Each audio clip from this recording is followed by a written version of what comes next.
Break के बाद आप सभी का एक बार फिर से स्वागत है। मैं हूं रत्ना और आप देख रहे हैं केकेडी न्यूज। वक्त हो चुका है मुद्दे की चर्चा का। बता दें कि लोकसभा चुनाव का पहले चरण का मतदान 19 अप्रैल को होना है, जिसमें सहारनपुर, कैराना, मुजफ्फरनगर, बिजनौर, नगीना, मुरादाबाद, रामपुर और पीलीभीत लोकसभा की सीटें शामिल हैं, जिसके मद्देनजर भाजपा कोर कमेटी की बैठक मुरादाबाद में की गई है। इस बैठक आपने सवाल किया है और आपने कई तरीके की जो एलिगेशन है वो भी लगाए हैं बीजेपी पर। विकास जी, क्या कुछ कहना चाहेंगे आप इस पर? जी विकास जी। धन्यवाद लता जी। अगर आपके पास सर्टिफिकेट कहीं मिलते हो तो जरा हमारे समाजवादी पार्टी के और प्रवक्ता को दे दीजिएगा, क्योंकि मुझे लगता है बहुत जल्दबाजी में है और चुनाव तक इंतजार करने के मूड में नहीं है। इसलिए मेरा आग्रह, दो तीन चीजें बहुत समझने की जरूरत है। बहुत सम्मानित साथी हैं, जानते भी होंगे और समझते भी होंगे। अभी कह रहे थे हमारे साथी कि 2 साल पहले विधानसभा चुनाव 2022 का जिक्र किया और परिणाम को आधार मान लिया 2024 के लोकसभा चुनाव। अरे भाई, फिर मैं ये भी कह सकता हूं कि 2012 में इसी उत्तर प्रदेश में समाजवादी पार्टी को पूर्ण बहुमत की सरकार दी रत्ना जी, और फिर उसके बाद 2014 में क्या हुआ ये पूरा देश प्रदेश जानता है। इसलिए इस तरीके की बातें, गालिब कहते हैं मन बहलाने के लिए गालिब ख्याल अच्छा है, तो वो मन बहलाने के लिए समाजवादी पार्टी के लिए ये ख्याल अच्छा हो सकता है, लेकिन वास्तविकता से परे है ये सवाल। क्योंकि कारण मैं बता देता हूं आपको, राजनीति में कारणों का बड़ा योगदान होता है और मेरे साथी भी इस बात को समझेंगे और जानेंगे। कारण नंबर 1 कि आज समाजवादी पार्टी के साथ पश्चिम में जिनका बड़ा जनाधार है आरएलडी, क्या समाजवादी पार्टी के साथ इस 2024 के चुनाव में है रत्ना जी? नहीं है। ये विशुद्ध रूप से एक बड़ा सवाल है और जिसे मुझे लगता है मेरे साथी भी नकार नहीं पाएंगे।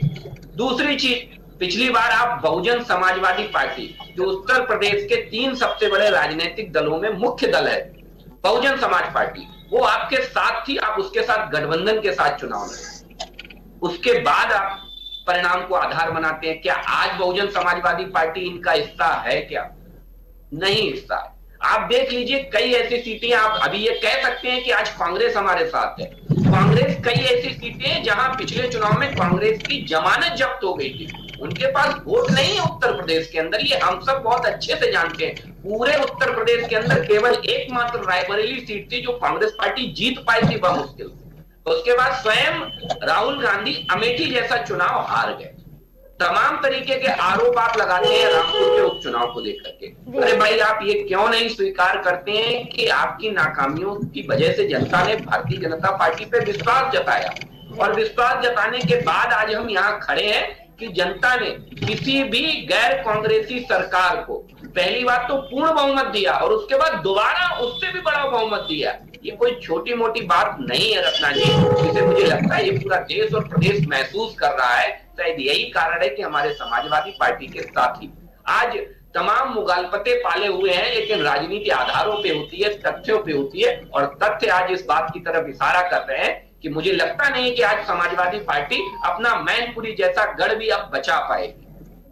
विकास जी, बहुत कुछ सुना, बहुत कुछ कहा गया कि संविधान की धज्जियां उड़ाई जा रही है, संविधान का पालन नहीं किया जा रहा, लोकतंत्र खतरे में है, लोकतंत्र खत्म होने वाला है। और जिस तरीके से ग्राउंड की बात की गई है कि हम काम को लेके वोट मांगते हैं जनता से, और जनता भी समझ गई है कि उसे वोट किसे देना है, क्योंकि हाँ बात सही है, आम चुनाव नहीं है, लोकसभा का चुनाव है, प्रधानमंत्री हम अपना चुनने वाले। जी रत्ना जी, 2-3 चीजें बड़ी अजीब लगती हैं जब समाजवादी पार्टी के साथी ऐसी बातें करते हैं।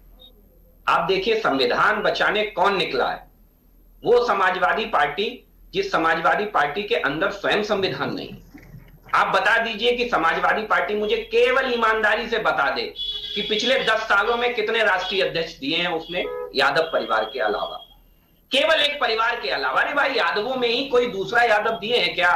किसी और वर्ग से, किसी और जगह से कोई यादव दिया है क्या? आपने पिछड़ा डरिए मत, मैंने धैर्य से सुना, डरिए मत। मेरा आग्रह है हाथ जोड़ करके कि मुझे डर बहुत लगता है, खासतौर से समाजवादी पार्टी के साथ मुझे डर बहुत लगता है। रत्ना जी, इनसे आग्रह कर लीजिए, मुझे सुन लें, डिबेट ना खराब करें जी, मुझे सुन ले श्रीमान जी, मेरा आग्रह है। नहीं, बिल्कुल बिल्कुल, आप बोलिए। तो दो तीन चीजें हैं। तो संविधान बचाने की बात आज कौन कर रहा है? वो समाजवादी पार्टी कर रही है कि जिस पार्टी के अंदर स्वयं संविधान नहीं है, आप पहली 11-12 सीटें डिक्लेयर करते हैं, उसमें 6 नाम आपके परिवार के होते हैं। 50% कोटा समाजवादी पार्टी में मुलायम सिंह और अखिलेश यादव जी के परिवार का विशुद्ध रूप से होता है। दूसरी चीज, आपको संविधान बचाने की अगर बात करनी थी तो श्रद्धेय माननीय मुलायम सिंह यादव जी के पास कभी बैठे होते अगर अखिलेश यादव जी, तो आज इस तरीके की बातें नहीं करते, खासतौर से कांग्रेस के साथ गठबंधन करने के बाद। रत्ना जी, ये वही कांग्रेस है जिसने समर्थन हासिल करने के लिए श्रद्धेय मुलायम सिंह यादव जी के ऊपर आय से अधिक संपत्ति का मुकदमा दर्ज कर दिया। ये वही कांग्रेस है। क्या वो संविधान सम्मत था? तो मुझे लगता है कि आज अगर संविधान बचाने की बात समाजवादी पार्टी कांग्रेस के साथ मिलकर के कर रही है तो बहुत अच्छी बात है। लेकिन ये मैं पक्के दावे के साथ कह सकता हूं कि श्रद्धेय माननीय मुलायम सिंह यादव जी को बड़ी ठेस लगेगी जब आज उन्हें ये पता लगेगा कि संविधान बचाने की बात वो समाजवादी पार्टी कांग्रेस के साथ मिलकर के कर रही है, जिस कांग्रेस पार्टी ने उसी संविधान की धज्जियां उड़ाते हुए माननीय श्रद्धेय स्वर्गीय मुलायम सिंह यादव जी के ऊपर आय से अधिक संपत्ति का मुकदमा कर। तो आज संविधान बचाने निकला कौन है, ये बहुत बड़ा प्रश्न है जो मुझे लगता है ये पूरे प्रदेश और देश की जनता जानती है, बहुत अच्छे से जानती समझती है। दूसरी चीज, अभी हमारे साथी कह रहे थे, बड़ी अच्छी बात कही कि सुबह से गठबंधन है, एक 2-2 सीट वालों के साथ नतमस्तक हो रहे हैं। अरे भाई, ये भारतीय जनता पार्टी है, आपको नहीं पता? हम 2014 में भी अपना दल के साथ गठबंधन में थे, 2019 में भी अपना दल के साथ गठबंधन में थे और 2024 में भी हम अपना दल के साथ गठबंधन में है। लेकिन मुझे समाजवादी पार्टी से ये पूछ लीजिएगा कि 2017 में कांग्रेस के साथ गठबंधन किया था विधानसभा चुनाव में, 2 युवाओं की जोड़ी ने उत्तर प्रदेश में कमाल मचाने की कसम खाई थी। क्या हुआ? चुनाव खत्म, गठबंधन खत्म। उसके बाद 2 सबसे बड़े विरोधी मायावती जी ने अपनी उन तमाम इज्जत को जिन्होंने तार तार किया उनको भुला दिया और बुलाने के बाद एक गठबंधन हुआ बुआ और बबुआ के बीच। क्या हुआ? 2019 का चुनाव खत्म और गठबंधन खत्म। तो ये समाजवादी पार्टी के लोग जब भारतीय जनता पार्टी से ऐसी बातें करते हैं तो जनता बहुत खिलखिला के हंसती है और जनता जानती है और समझती है।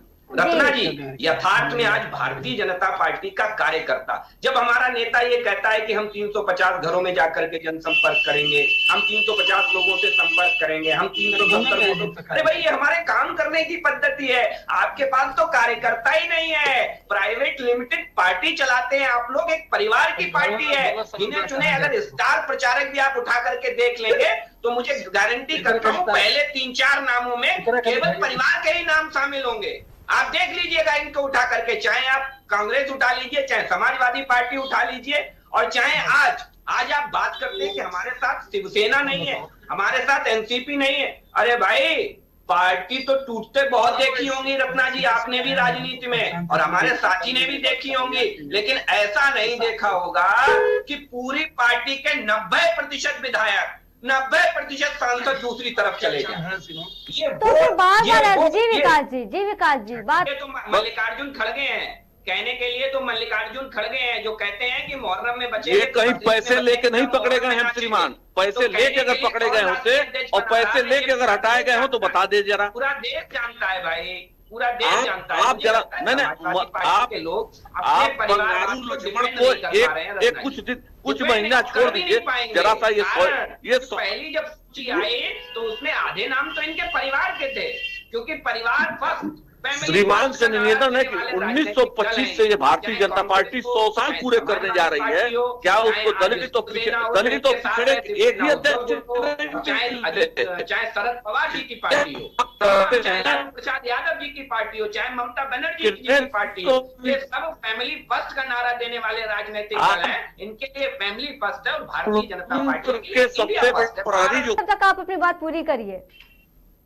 देखिए, मुझे लगता है कि समाजवादी पार्टी को काफी चीजें ऐसी हैं जो उन्हें धक्का लग रही हैं। अब जैसे जैसे चुनाव बढ़ेगा, समाजवादी पार्टी के अंदर एक घोर निराशा का माहौल बढ़ता चला जाएगा और बढ़ना स्वाभाविक सी बात है। 2014 में जब भारतीय जनता पार्टी चुनाव और सत्ता में आई तब हमने 428 सीटों पर अपने प्रत्याशियों को लड़ाया था, जिसमें 282 प्रत्याशी जीत करके आए और लगभग 31.5% वोट ऑफ शेयर हमको मिला।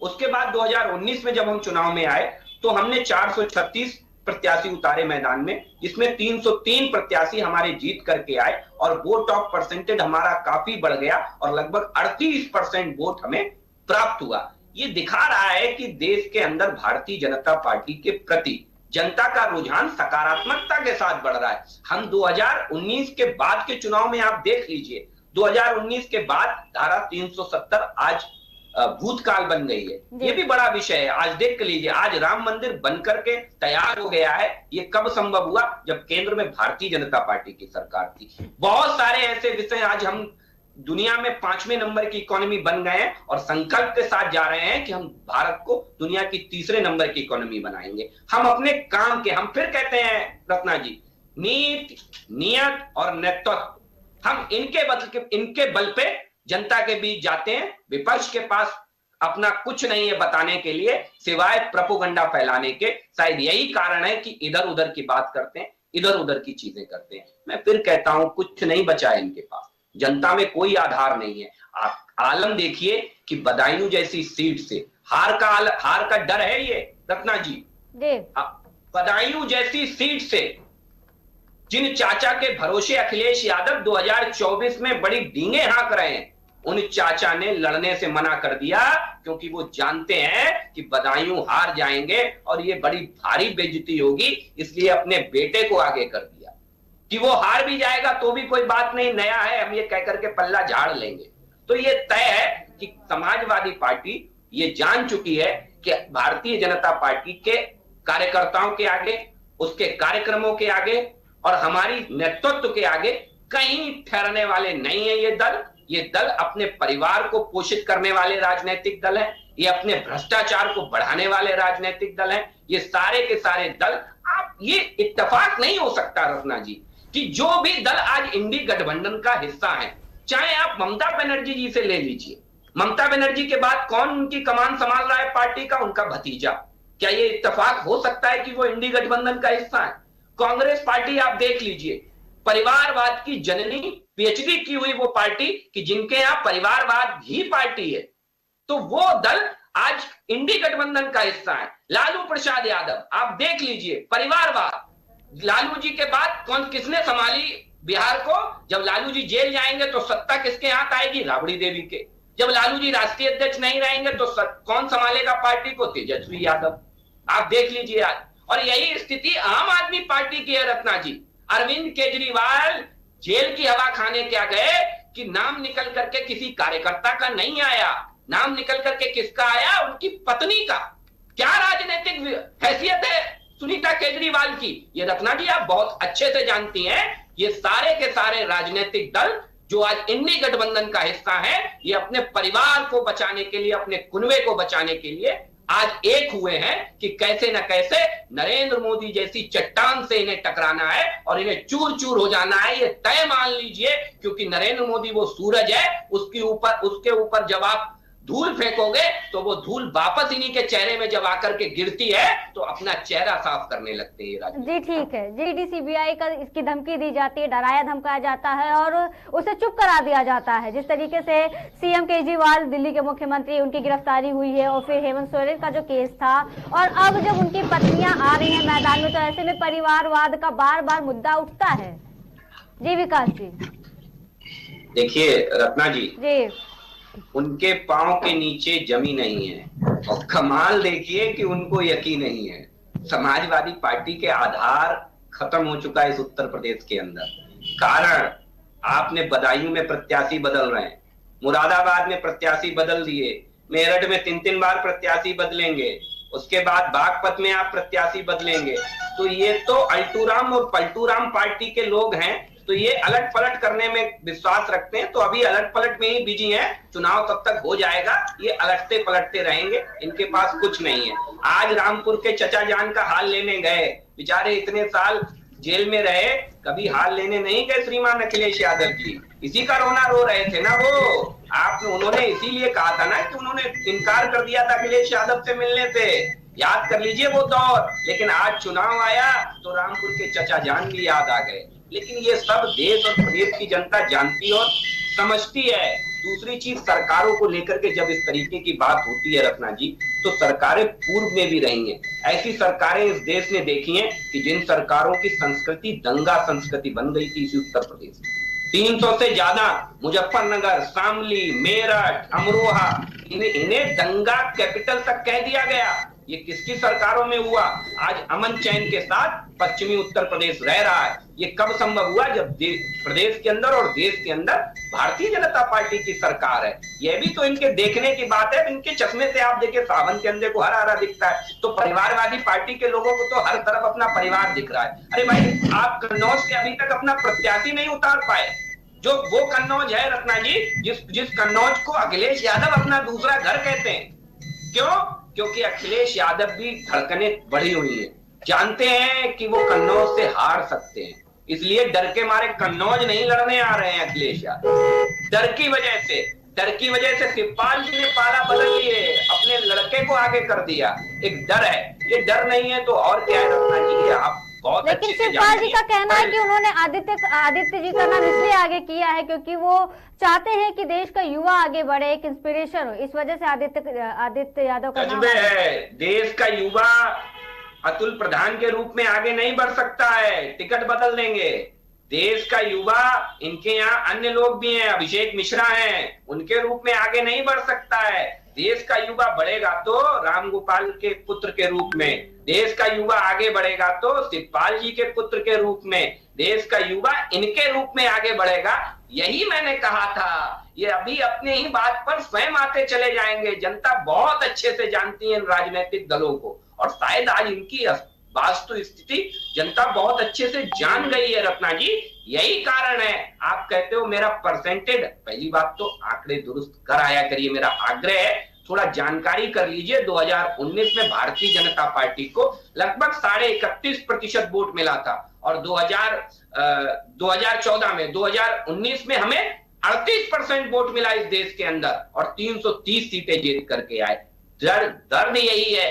हम वो राजनीतिक दल हैं रत्ना जी जिन्होंने विपक्ष से और संघर्ष से सत्ता तक का सफर तय किया है। हम जानते हैं अंत्योदय क्या होता है, हम जानते हैं कार्यकर्ता की पीड़ा क्या होती है, हम जानते हैं आम जनता को क्या जरूरत है, क्योंकि हमने वो सब देखा है अपनी इन्हीं आंखों से। चाहे श्रद्धेय अटल बिहारी वाजपेयी हो, चाहे डॉक्टर श्यामा प्रसाद मुखर्जी हो, चाहे लाल कृष्ण आडवाणी जी हो। हमारा राजनीतिक आधार है, राजनीतिक दर्शन है एकात्म मानववाद। इन राजनीतिक दलों के पास कोई आधार है ही नहीं। एक तरफ पीडीए ले आएंगे, और इन्हें यही नहीं मालूम जिन लोहिया की विरासत को आप आगे बढ़ा रहे हो, वो इस पीडीए के, श्रीमान अखिलेश यादव के राजनीतिक पीडीए के सबसे बड़े विरोधी थे, श्रद्धेय लोहिया जी। उन्होंने कहा था जाति तोड़ो समाज जोड़ो।